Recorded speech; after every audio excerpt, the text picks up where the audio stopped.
नमस्कार, मैं कुमार श्रीकांत आपका स्वागत कर रहा हूं और आज बात कर रहा हूं मैं आईपैक के टूटने के बाद। और आईपैक पर आपको पता है कि मैं पहले ही वीडियो बना चुका था। आईपैक पर पड़ी रेड, ईडी की रेड से पहले अभिषेक बनर्जी, ममता बनर्जी और मिस्टर जैन और मिस्टर वर्मा और पीके के बीच कैसी गुत्थम गुत्थी हुई थी और किस तरीके से आईपैक ने अपने को बंगाल चुनाव से खींचने की, दूर हटने की बात कही थी, वो मैं आईपैक की खबर के 2 दिन पहले ही आप लोगों को बता चुका था। यानी कि जब मेन स्ट्रीम मीडिया आपको बता रही थी, उससे 2 दिन पहले ही मैं आपको ये खबर बता चुका था। क्योंकि कहा-सुनी, तू-तू मैं आईपैक और ममता बनर्जी यानी कि अभिषेक बनर्जी के बीच हो चुकी थी।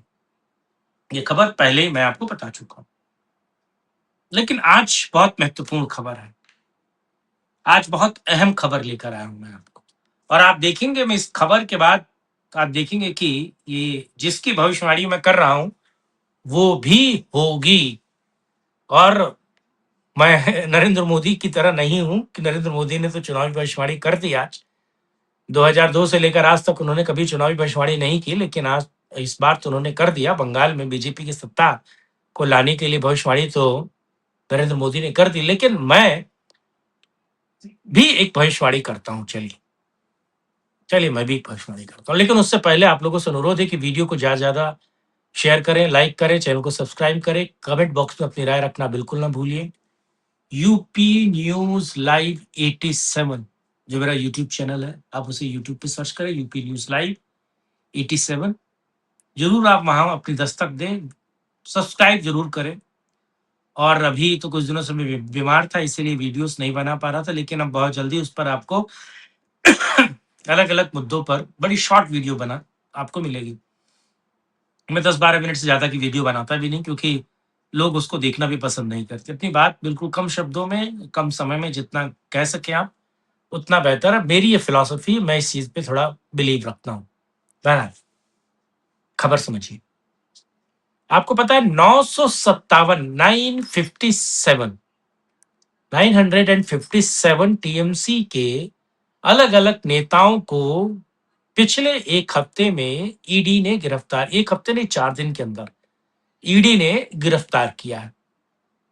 और टीएमसी पर एक सबसे बड़ा प्रहार हुआ था आईपैक का, जब बिस्तरा लुटिया, डूबी और बिस्तरा गोल हुआ और आईपैक अपना काम सब छोड़कर अपने जो लोग जो बंगाल में आईपैक का काम कर रहे थे, उन लोगों को लंबी छुट्टी के लिए भेजा और बोला कि 11 मई के बाद आप लोगों से बात करेंगे और आप लोगों से के साथ काम करेंगे। अब आईपैक इस पूरे काम को देखता था कि किसके पास कितनी फंडिंग जानी है, किसको कब पैसा देना है, कैसे राजनीति करनी है, कैसे किनको आगे बढ़ाना है, किसको, पूरी स्ट्रेटेजी बंगाल के चुनाव में टीएमसी की, ममता बनर्जी की और बंगाल सरकार की आईपैक देखता था। आईपैक पे तो मार पड़ी। ईडी ने, आपको पता है कि इससे पहले ईडी ने जब आईपैक के सॉल्ट लेक वाले ऑफिस पे जब एक तरीके से धावा बोला और उसको, तो ममता बनर्जी ने बचाया। और ममता बनर्जी किस तरीके से फिर वो मामला सुप्रीम कोर्ट और हाई कोर्ट तक गए। बहरहाल, लेकिन आजकल ईडी पूरे के पूरे बंगाल में एक घायल शेर की तरह विचरण कर रहा है और शिकार कर रहा है, क्योंकि इस बार ममता बनर्जी भी टीएमसी के गुंडों को बचा नहीं सकती, या टीएमसी के कट मनी करप्शन वाले को और सिंडिकेट को बचाने के लिए ममता बनर्जी भी कुछ नहीं कर सकती। आईपैक तो एक छोटा सा निवाला था ईडी जैसे सिंह का, शेर का। लेकिन अब वो शेर ईडी पूरे के पूरे बंगाल में विचरण कर रहा है और उसका अगला टारगेट जो है वो अभिषेक बनर्जी है। कैसे? आपको पता है कि अभिषेक बनर्जी से जुड़े हुए वो तमाम लोग, वो तमाम संडे, अब सोचिए कि पुलिस कमिश्नर के घर ईडी रेड मार रही है। कोलकाता पुलिस कमिश्नर, दरअसल ईडी ने एक ऐसे अपराधी को गिरफ्तार किया जिसका सीधे सीधे लिंक कोयला स्कीम, कॉल स्कीम से जुड़ता था, जिसमें अभिषेक बनर्जी और उनकी बीवी का भी नाम था। अब उस अपराधी को गिरफ्तार करने के बाद आईपैक ने उसके बैंक डिटेल्स ईडी ने उसकी बैंक डिटेल्स निकाले तो पता चला कि उसके बैंक से पुलिस कमिश्नर के खाते में पैसा ट्रांसफर हुआ है। आप समझ रहे हैं? यानी पुलिस कमिश्नर के खाते में वो अपराधी जो कोल स्कीम में वांछित है, अपराधी है और जिसको गिरफ्तार किया ईडी ने, जब उसकी बैंक डिटेल निकाली तो ईडी ने कमिश्नर घर पे भी छापा मारा, क्योंकि कमिश्नर के खाते में उस अपराधी ने पैसा जब सबमिट किया।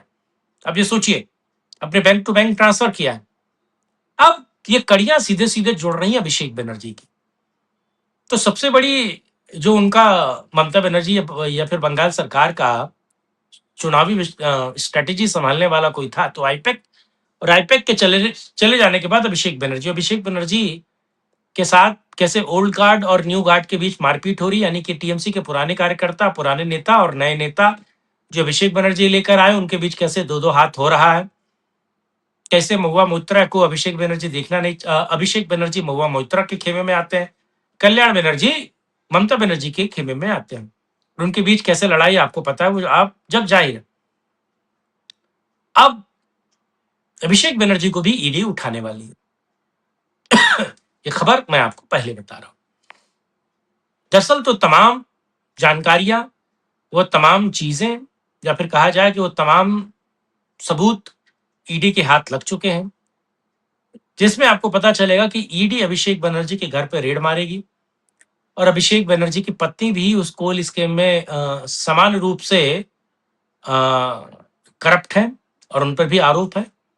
उन एफआईआर में उनका भी नाम है, अभिषेक बनर्जी का भी नाम है, और अभिषेक बनर्जी को भी ईडी उठाएगी और उनकी पत्नी को भी ईडी उठाने वाली है। तो ममता के हाथों से आईपैक भी गया, ममता के हाथों से ओल्ड सिंडिकेट के सारे नेटवर्क्स गए, ममता के हाथों से अब तमाम वो कार्यकर्ता भी चले गए, क्योंकि 957 जिससे ज्यादा कार्यकर्ता छोटे बटैये नेता ईडी उठा चुकी है। अब कार्यकर्ता है नहीं, स्ट्रेटजी बनाने वाला है नहीं, चुनाव प्रबंधन का काम देखने वाला है नहीं, और इस बीच जब अभिषेक बनर्जी का विकेट गिरता है तो ममता बनर्जी करेंगी क्या?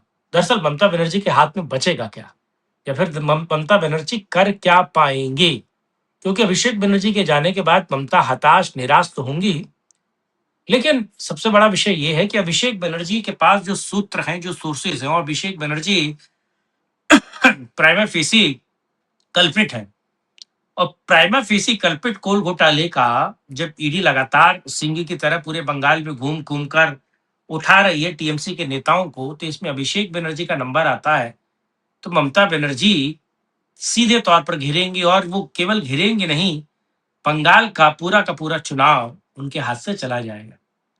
और इस बीच जब सारे पोल प्रेडिक्शन करने वाले लोग कह रहे हैं सीधे तौर पर कि आने वाले दिनों में बीजेपी रूल करेगी बंगाल को, और बीजेपी ही बंगाल को जीतेगी और बीजेपी ही बंगाल में लाएगी। एक वीडियो मैंने उस पर बताया है कि किस तरीके से दो बड़े सिंडिकेट कहा जाए, या फिर कहा जाए कि सट्टा मार्केट, फलौदी सट्टा बाजार और भरूच गुजरात और फलौदी राजस्थान का, वो कैसे बीजेपी को आंकड़े दे रहे हैं और बीजेपी को जिता रहे हैं कि हरा रहे हैं। एक वीडियो उस पर ही बनाया है, जरूर आप उसको देखिएगा।